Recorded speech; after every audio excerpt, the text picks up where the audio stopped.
ಚಿಕ್ಕನಾಯಕನಹಳ್ಳಿ ತಾಲೂಕು ಜಗದೀಶ್ ಚೌಧರಿ ಅಭಿಮಾನಿ ಬಳಗದಿಂದ ಈಗ ನಾವೇನು ಒಂದು ಉದ್ದೇಶ ಇಟ್ಕೊಂಡು ಒಂದು ಪ್ರತಿಭಟನೆ ಮಾಡಬೇಕು ಅಂತ ಇಟ್ಕೊಂಡಿದ್ದೀವಿ. ಈ ಯಾಕೆ ಪ್ರತಿಭಟನೆ ಮಾಡಬೇಕು ಅಂದರೆ, ಈ ಮೊನ್ನೆ ನಡೆದಂಥ ಪಾರ್ಲಿಮೆಂಟ್ ಚುನಾವಣೆಯಲ್ಲಿ ಡಿ ಸುಧಾಕರ್ ಅವರಿಗೆ ಅಭಿನಂದನೆ ಸಮಾರಂಭದಲ್ಲಿ ತಾಲೂಕು ಅಧ್ಯಕ್ಷ ಆದಂಥ ಧರ್ಮಂಗ್ಲ ಜಗದೀಶ್ ಚೌಧರಿ ಅವರನ್ನು ಯಾವುದೋ ಒಂದು ಸಣ್ಣ ಪುಟ್ಟ ಲೋಪದೋಷದಿಂದ ಅವರು ಒಂದು ಪಕ್ಷದಿಂದ ನೋಟಿಸ್ ಕೊಡದೆ ಕೂಡ ಈ ಜಿಲ್ಲಾಧ್ಯಕ್ಷರು ರಾಮಕೃಷ್ಣಪ್ಪನ್ ಅವರು ಉಚ್ಚಾಟನೆ ಮಾಡಿದ್ರು. ಇದನ್ನು ಖಂಡಿಸ್ತಾ ಈ ಏನು 10-15 ವರ್ಷದಿಂದ ಗ್ರಾಮ ಪಂಚಾಯತಿ ಸದಸ್ಯರಾಗಿರ್ಬೋದು, ಅಧ್ಯಕ್ಷರಾಗಿರ್ಬೋದು, ತಳಮಟ್ಟದಿಂದ ಸಂಘಟನೆ ಮಾಡಿಕೊಂಡು ಬಿಜೆಪಿನ ಶಿಸ್ತಿನ ಸಿಪಾಯಿ ಅಂದರೆ ಅದು ಜಗದೀಶ್ ಚೌಧರಿ ಅವರು. ಯಾಕೆಂದರೆ ಈ ಕೂಡಲೇ ಸನ್ಮಾನ್ಯ ರಾಜ್ಯಾಧ್ಯಕ್ಷರಾದಂಥ ವಿಜಯೇಂದ್ರನವರು, ಯಡಿಯೂರಪ್ಪನವರು ಈ ಕೂಡಲೇ ಗಮನ ಹರಿಸಿ ಅವ್ರ ಉಚ್ಚಾಟನೆಯನ್ನು ವಾಪಸ್ ಪಡೆದು ಅವ್ರನ್ನ ಪಕ್ಷದಲ್ಲಿ ಸಂಘಟನೆ ಬಲಪಡಿಸೋಕ್ಕೆ ಅವ್ರು ವಾಪಸ್ ಕರೆಸಬೇಕು ಅಂತೇಳಿ ಎಲ್ಲ ನಮ್ಮ ಅಭಿಮಾನಿ ಬಳಗದಿಂದ ಒತ್ತಾಯ ಮಾಡ್ತೀವಿ.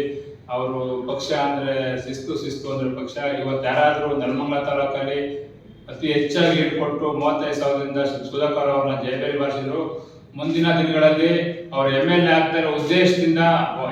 ಆಗ್ತಾರೆ ಅಂತ ಉದ್ದೇಶದಿಂದ ಈ ಕುತಂತ್ರದಿಂದ ಮಾಡಿರೋಂಥ ಕೆಲಸ ಇದು ಯಾವುದೇ ಕಾರಣಕ್ಕೂ ಇದು ಒಬ್ಬರಿಗೆ ನೋಟಿಸ್ ಒಬ್ಬರನ್ನೇ ಉಚ್ಚಾಟನೆ ಮಾಡೋ ಅಂಥದ್ದು ಅಕ್ಷಮ್ಯ ಅಪರಾಧ.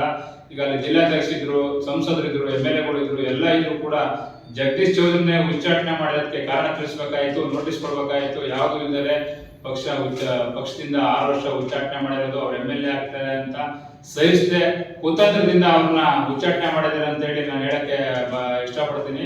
ಹಂಗಾಗಿ ಈ ಉಚ್ಚಾಟನೆ ಏನು ಅವರು 6 ವರ್ಷ ಪಕ್ಷದಿಂದ ಉಚ್ಚಾಟನೆ ಮಾಡಿದ್ದಾರೆ, ಕೂಡಲೇ ಪಕ್ಷದ ವರಿಷ್ಠ ಆಗಿರ್ಬೋದು, ರಾಜ್ಯಾಧ್ಯಕ್ಷರಾಗಿರ್ಬೋದು ಅದನ್ನ ಹಿಂಪಡೆದು ಅವ್ರನ್ನ ಪಕ್ಷದಲ್ಲಿ ಒಂದು ಸಂಘಟನೆ ಮಾಡೋಕ್ಕೆ ಅವಕಾಶ ಮಾಡ್ಕೊಳ್ಬೇಕು ಅಂತ ಹೇಳ್ತಾ ನನ್ನ ಒಂದೆರಡು ಮಾತು ಮುಗಿಸ್ತಾ ಇದ್ದೀನಿ.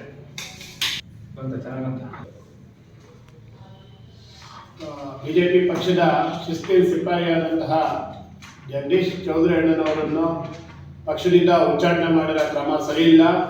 ಅವರು 16 ವರ್ಷದಿಂದ ತಳಮಟ್ಟದಿಂದ ಪಕ್ಷ ಸಂಘಟನೆಗಾಗಿ ದುಡಿದಿದ್ದಾರೆ.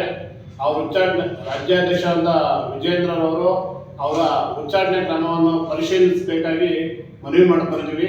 ಅವರು ನೆಲಮಂಗಲ ತಾಲೂಕು ಅಷ್ಟಕ್ಕೆ ಸೀಮಿತ ಆಗಿಲ್ಲ, ತುಮಕೂರಿನ ಎಲ್ಲ ತಾಲೂಕು, ನೆಲಮಂಗಲ ತಾಲೂಕು ಕಡೆ ಎಲ್ಲ ಕಡೆ ಅವರ ಅಭಿಮಾನಿಗಳು ಹೊಂದಿ ಎಲ್ಲ ಕಡೆ ಕೂಡ ಪಕ್ಷ ಸಂಘಟನೆ ಮಾಡ್ತಾವ್ರೆ. ಮತ್ತೆ ಈಗ ಅವ್ರೇನು ಉಚ್ಚಾಟನೆ ಮಾಡಿದಾರೋ ಅದು ಪರಿಶೀಲನೆ ಮಾಡಬೇಕಾಗಿ ಮನವಿ ಮಾಡ್ತೀವಿ.